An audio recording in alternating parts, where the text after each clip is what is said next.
आवश्यक मान रखिए कि यदि पुत्र नहीं होता है तो जीवन व्यर्थ है, चाहे कन्या कितनी हो जाओ। तो ये काल भगवान का एक जबरदस्त जाल है जो हमारे ऊपर फैला रखा है उसने। जिसके पुत्र नहीं है तो वो वैसे ही समाज में अपने आप को एक कमजोर मानता है, हेय मानता है। और जिसका संतान बिल्कुल नहीं, वो तो अपना जीवन कति व्यर्थ मान रहा है बिना ज्ञान के। हम दुखी बिना ज्ञान के हैं यहां पर। जब हमें ज्ञान हो जाएगा फिर ये बातें हमें दुखी नहीं करेंगी। फिर उसके अतिरिक्त जैसे चलो ये भी सब्र किया, भाई कन्या कन्या होगी, पुत्र नहीं हुआ, आगे फिर उन बहनों को, उन कन्याओं को कितना कष्ट है। जैसे उनके बच्चों का विवाह होता है, भाई है नहीं तो भाती नहीं आया, तो उस दिन बहन खूब रोए, चाहे दूसरा चाचे तहुआ का कितना ही कुछ कर लो। फिर एक हमने और बना रखा है रक्षाबंधन।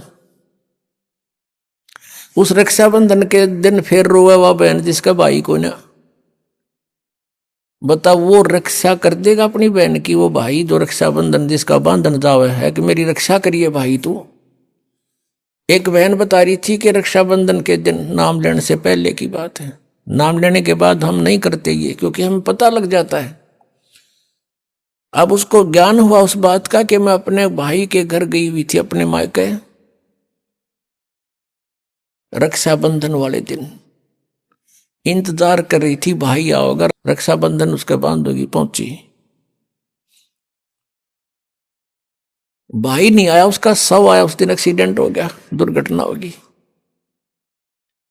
टक्कर मार कर रोए सारा परिवार। अब जो भाई अपनी ही रक्षा नहीं कर सकता, बहन की कहां से कर देगा?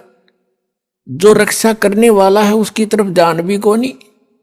तो परमात्मा ये याद दिलाते हैं कि तुम समर्थ का शरणा गहो रंगोरी हो, और फिर कबू ना हो अकाज राम रंगोरी हो।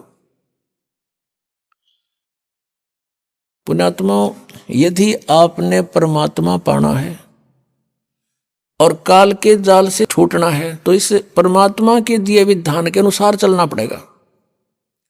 लोक लाज ना कीजिए निर्भय हो रहिए, ये मन संतों दीजिए तो गोविंद पाइए। बहु सागर जूनी जन्म हरिदास मिटावे, बहुर बहुर नहीं आ वही फिर मुक्ता पद पावे।